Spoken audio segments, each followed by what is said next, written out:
नमः शिवाय। जय श्री राम। हमारे चैनल मिस वैष्णव पर आपका हार्दिक स्वागत है। आज हम चर्चा करेंगे प्रदोष व्रत के बारे में।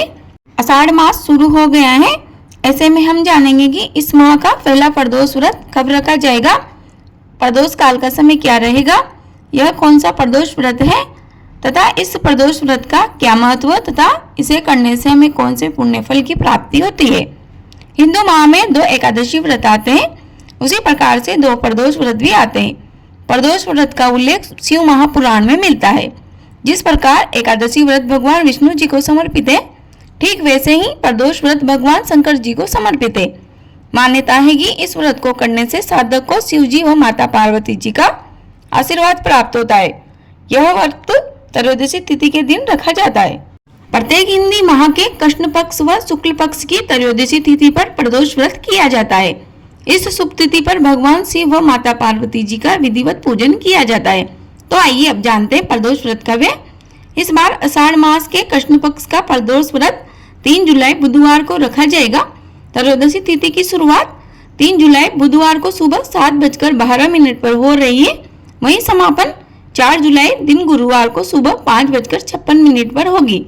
ऐसे में प्रदोष काल 3 जुलाई को प्राप्त हो रहा है, इसीलिए सभी साधकों द्वारा 3 जुलाई बुधवार को प्रदोष व्रत रखा जाएगा। प्रदोष काल से तात्पर्य है कि सूर्यास्त से 45 मिनट पहले व 45 मिनट बाद के समय के बीच की समयावधि को प्रदोष काल कहते हैं। यह प्रदोष काल अलग अलग शहरों व देशों का अलग हो सकता है, चूँकि प्रदोष काल पूर्ण रूप से सूर्यास्त पर आधारित होता है, जो सभी जगहों का समान नहीं होता। त्रयोदशी तिथि भगवान शिव के पूजन के लिए सर्वश्रेष्ठ है, परंतु प्रदोष काल में पूजा करना और भी लाभप्रद है। 3 जुलाई को प्रदोष काल का समय शाम 6:10 से रात 8:34 तक रहेगा। इस शुभ मुहूर्त में भगवान शिव का विधिवत रूप से श्रद्धा भक्ति के साथ पूजन किया जाएगा। प्रदोष व्रत यानी त्रयोदशी तिथि जिस वार को पड़ती है वह प्रदोष व्रत उसी नाम से जाना जाता है। तो 3 जुलाई को बुधवार पड़ने से यह प्रदोष व्रत बुध प्रदोष व्रत कहलाएगा। वार के अनुसार ही प्रदोष व्रत का फल प्राप्त होता है। बुध प्रदोष व्रत करने से सभी मनोकामनाओं की पूर्ति होती है। अब जानते हैं प्रदोष व्रत में हमें क्या करना चाहिए और क्या नहीं करना चाहिए तथा पूजा की थाली में हमें क्या रखना चाहिए तथा प्रदोष व्रत की विधि क्या है। तो आइए शुरू करते हैं। उससे पहले आपसे एक छोटा सा अनुरोध है, यदि आप हमारे चैनल पर नए हो तो प्लीज चैनल को एक सब्सक्राइब जरूर करें। तो दोस्तों, प्रदोष व्रत की पूजा की थाली में हमें अबीर, गुलाल, चंदन, काले तिल, धतूरा, बेलपत्र, फूल, शमी पत्र, जनेऊ, कलावा, कपूर, दीपक, अगरबत्ती एवं फल रखना चाहिए। प्रदोष व्रत का पूजन हमेशा प्रदोष काल में ही करना चाहिए। भगवान शिव की प्रदोष काल में पूजा किए बिना भोजन ग्रहण न करें। इस व्रत में अन्न, नमक, मिर्ची आदि का सेवन न करें। प्रदोष व्रत की विधि। व्रत वाले दिन सूर्योदय से पहले उठ जाए, नित्य कर्मों से निवृत्त होकर भगवान श्री भोलेनाथ का स्मरण करें। इस व्रत में आहार नहीं लिया जाता। पूरे दिन उपवास रखने के बाद सूर्यास्त से 1 घंटा पहले स्नान आदि कर श्वेत वस्त्र धारण किए जाते हैं। पूजन स्थल को गंगाजल या स्वच्छ जल से शुद्ध करने के बाद गाय के गोबर से लीपकर मंडप तैयार किया जाता है। अब इस मंडप में 5 रंगों का उपयोग करते हुए रंगोली बनाई जाती है। प्रदोष व्रत की आराधना करने के लिए कुशा के आसन का प्रयोग किया जाता है। इस प्रकार पूजन की तैयारियां करके उत्तर पूर्व दिशा की ओर मुख करके बैठे व भगवान शंकर का पूजन करें। पूजन में भगवान शिव के मंत्र ओम नमः शिवाय का जाप करते हुए शिव जी को जल चढ़ाना चाहिए। अब जानते हैं प्रदोष व्रत की महिमा। प्रदोष व्रत रखने से 2 गायों के दान देने के समान पुण्य फल की प्राप्ति होती है।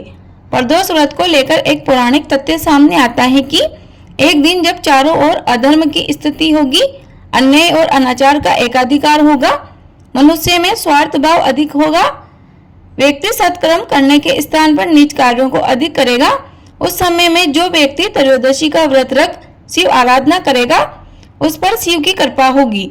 इस व्रत को रखने वाला व्यक्ति जन्म जन्मांतरों के फेरों से निकलकर मोक्ष मार्ग पर आगे बढ़ता है, उसे उत्तम लोक की प्राप्ति होती है। अपनी श्रद्धा के अनुसार स्त्री व पुरुष दोनों को यह व्रत करना चाहिए। कहा जाता है कि इस व्रत से कई दोषों से मुक्ति मिलती है तथा संकटों का निवारण होता है। यह व्रत साप्ताहिक महत्व भी रखता है। रविवार को पढ़ने वाले प्रदोष व्रत से आयु वृद्धि तथा अच्छा स्वास्थ्य लाभ प्राप्त किया जा सकता है।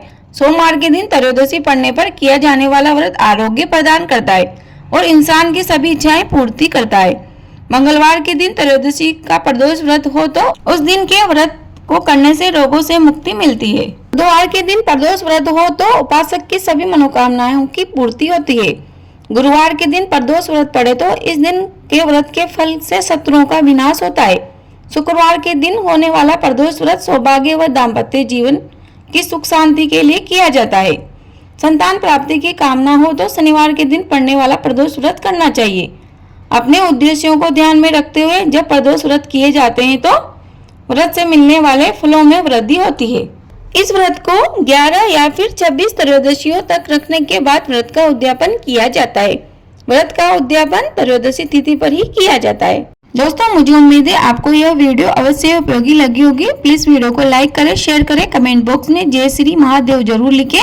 यदि आप हमारे चैनल पर नए हो तो प्लीज चैनल को एक सब्सक्राइब जरूर करें। आपको हमारे चैनल पर सभी प्रकार के व्रत, उपवास, विद्या की कथा, कहानियां, पूजा विधि, उद्यापन विधि आदि से संबंधित वीडियो मिल जाएगी। मैं यहीं पर अपनी वाणी को विराम देती हूँ। हर हर महादेव, जय श्री राधे कृष्ण। आपका दिन शुभ हो। धन्यवाद।